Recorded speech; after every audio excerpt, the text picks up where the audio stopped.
নমস্কাৰ বন্ধুসকল, পূজালৈ আৰু বেছি দিন নাই। পূজা আহি আছে আৰু এই পূজা অহাৰ আগে আগে যিমানবোৰ দোকান, বজাৰ, শ্বপিং মল আৰু ই-কমাৰ্চ ৱেবছাইট মানে এমাজন, ফ্লিপকাৰ্ট যিমানবোৰ আছে তাত সকলোতে বহুত ডাঙৰ অফাৰ বা ডিছকাউণ্ট দেখিবলৈ পোৱা যায়। আৰু যদি আপোনালোকে এনে ধৰণৰ অফাৰ বা ডিছকাউণ্ট দেখিবলৈ যিমানবিলাক বস্তু কিনিম বুলি ভাবি আছে সেই সকলোবোৰ কেতিয়াও নিকিনিব। হয় বন্ধুসকল, মই আপোনালোকক কিনিবলৈ মানা কৰিছোঁ আৰু কিয় মানা কৰিছোঁ আজিৰ এই ভিডিঅ'টো যদি আপোনালোকে একেবাৰে শেষলৈকে চায় তেনেহ'লে ক্লিয়াৰ হৈ যাব যে আপোনালোকে কিয় কোনটো বস্তু কিনিবলৈ নেলাগে আৰু যদি কিনিব লাগে তেনেহ'লে কিয় কিনিব লাগে। গতিকে বলক বেছি দেৰি নকৰি আমি ভিডিঅ'টো আৰম্ভ কৰোঁ। বন্ধুসকল, প্ৰথমতে আপোনালোকে এটা কথা মনত ৰাখি ল'ব যে যিমানবিলাক অফাৰ বা ডিছকাউণ্ট দেখি আছে সেই সকলোবোৰ একেবাৰে সীমিত নহয়। মানে সেই অফাৰ বা ডিছকাউণ্টবোৰ আগলৈও আপোনালোকে দেখিবলৈ পাই থাকিব। তাৰ কাৰণে আপোনালোকে ধৈৰ্য ধৰিব লাগিব অলপ সময়। কাৰণ যদি আপোনালোকে ধৈৰ্য নধৰি যিমানবিলাক অফাৰ বা ডিছকাউণ্ট দেখি আছে তাত যদি যিকোনো বস্তু এটা কিনি লয়, সাধাৰণতে ক'বলৈ গ'লে যেতিয়া আমি এনেকুৱা অফাৰ বা ডিছকাউণ্ট দেখোঁ তেতিয়া এনেকুৱা বস্তু আমি কিনি লওঁ যিটো বস্তুৰ আমাৰ দৈনন্দিন জীৱনত প্ৰয়োজনে নহয়। মই আপোনালোকক উদাহৰণ সহিত বুজাবলৈ চেষ্টা কৰিম। ধৰি লওক, শুনিব পোৱা মতে যিটো iPhone 16 আছিলে তাৰ দাম বৰ্তমান সময়ত 50,000 টকাৰ ওচৰে পাজৰে পোৱা যায়। কিন্তু সেই মোবাইলটো যেতিয়া লঞ্চ হৈছিলে তেতিয়া তাৰ দাম প্ৰায় 1 লাখ বা 1 লাখৰ ওচৰে পাজৰে আছে। গতিকে সেই অফাৰটো দেখাৰ লগে লগে যদি আপোনালোকে এনেকুৱা ভাবিছে যে মই আইফোনটোৰ দাম কমাৰ লগে লগে মানে 50,000 টকাত পোৱাৰ লগে লগে এই ফোনটো লৈ লওঁ, এনেকুৱা যদি ভাবি সেই ফোনটো লয় তেতিয়া হয়তো আপোনালোকে পস্তাব। কিন্তু যদি নোলোৱাৰ আগতে ভাবে যে সেই মোবাইলটো লৈ আপুনি কি কৰিব, মানে ধৰি লওক আপোনাৰ হাতত অলৰেডি এটা মোবাইল আছে য'ত আপোনালোকে ফোনো কৰিব পাৰে, টেক্সটো কৰিব পাৰে, হোৱাটছআপ কৰিব পাৰে, ইউটিউব চাব পাৰে, মানে সকলোখিনি তাৰ পাৰফৰ্মেঞ্চ ভালে পাই আছে। কিন্তু তথাপিতো আপোনালোকে এনেধৰণৰ ভাবিছে যে সেই মোবাইলটোৰ দাম কমাৰ কাৰণে মই সেই মোবাইলটো কিনি লওঁ। কিন্তু কিনাৰ পাছত আপোনালোকে পস্তাব, কাৰণ সেই মোবাইলটোত আপোনালোকৰ 50,000 টকা গুচি যাব আৰু গুচি যোৱাৰ লগে লগে আপোনালোকক সেই মোবাইলটোৱে একো ভেলু প্ৰভাইড নকৰে। মানে আপোনালোকে দেখাব পাৰিব, মানে অলপ শ্ব' অফ কৰিব পাৰিব সহজ ভাষাত ক'বলৈ গ'লে, কিন্তু তাৰ কাৰণে আপোনালোকৰ একো বেনিফিট নহয়। আপোনালোকে যদি মৃত্যু হয় তেতিয়াও আপোনালোকক মানুহে লগভগ এমাহলৈ হয়তো মনত ৰখাৰ টান আছে। গতিকে আপোনালোকে এনেকুৱা নাভাবিব যে আপোনালোকৰ হাতত যদি দামী মোবাইল, দামী বাইক বা যিকোনো দামী বস্তু এটা যদি আপোনালোকে কিনি লয়, সেই মোবাইলটো বা সেই ফোনটো বা সেই দামী বস্তুটো লোৱাৰ কাৰণে মানুহে আপোনালোকক বহুত ভাল বুলি ভাবিব বা ধনী বুলি ভাবিব। তেনেকুৱা একদম নাভাবিব, সেইটো একদম ভুল ধাৰণা। গতিকে আপোনালোকে চাই ল'ব যে প্ৰকৃততে আপোনালোকক সেই মোবাইলটোৰ প্ৰয়োজন সঁচাকৈ আছে নে নাই। যদি আছে তেনেহ'লে আপোনালোকৰ লৈ লওক, বা আপোনালোকৰ যদি পইচা আছে তেনেহ'লে কিনি লওক, কোনো প্ৰব্লেম নাই।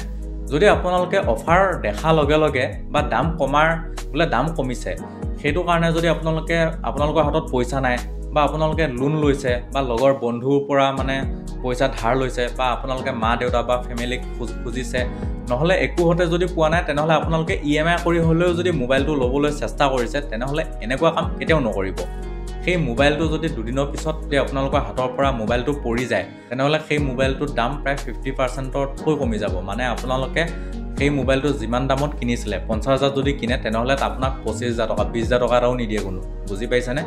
আৰু তাৰ সলনি যদি আপোনালোকে সেই পইচাটো ক'ৰবাত ইনভেষ্ট কৰে বা আপোনালোকে যদি বেংকত এনেও পেলাই থৈ দিয়ে তেতিয়াও আপোনালোকক কিবা বিপদত সহায় কৰিব। কিন্তু আপোনালোকক যদি মোবাইলটো কিনে সেই মোবাইলটোৱে একো এনেকুৱা মানে প্ৰফিট নিদিয়ে য'ত আপোনালোকে লাভৱান হ'ব। আৰু মোবাইলটো যদি একো বেয়াও নহয় তেতিয়াও আপোনালোকে যদি বেচিবলৈ যায় সেই মোবাইলটোৰ সিমান দাম নাপাব যিমান দামত আপোনালোকে কিনিছিলে। এইখিনি কথা আপোনালোকে সকলোৱে জানে, কিন্তু জানি বুজিও আপোনালোকে ভুল কৰে। তাৰ কাৰণে মই ভাবিলোঁ যে আপোনালোকক ভিডিঅ' এটা বনাই কৰি বুজাই দিওঁ। বুজি পালে? বন্ধুসকল, যদি আপোনালোকৰ হাতত টকা পইচাও আছে আৰু সেই বস্তুটোৰ প্ৰয়োজনো হৈছে তেনেহ'লে আপোনালোকে দেৰি নকৰি বস্তুটো কিনি লওক। আৰু যদি আপোনালোকৰ হাতত পইচা নাই আৰু সেই বস্তুটোৰ প্ৰয়োজন হৈছে তেতিয়া আপোনালোকে এনেকুৱাকৈ কেতিয়াও নিকিনিব যে আপোনালোকে EMIত কিনি ল'ব আৰু EMIটো দিবৰ কাৰণে আপোনালোকে নোৱাৰে বা আপোনালোকৰ ডিলে হৈ যায়, তেতিয়া আপোনালোকৰ চিভিল বেয়া হ'ব, বহুত প্ৰব্লেম আহিব।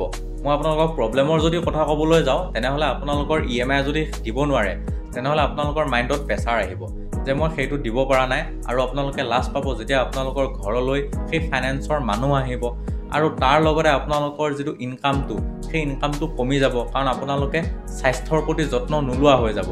কাৰণ আপোনালোকৰ মাইণ্ডত যেতিয়া প্ৰেছাৰ পৰিব, প্ৰেছাৰ পৰাৰ লগে লগে আপোনালোকৰ ৰাতি ভালকৈ টোপনি নাহিব, টোপনি নাহাৰ লগে লগে আপোনালোকৰ খোৱা বোৱাটো ইমান এটা ভাল নহ'ব আৰু তেতিয়াই আপোনালোকে অসুস্থ হৈ যাব।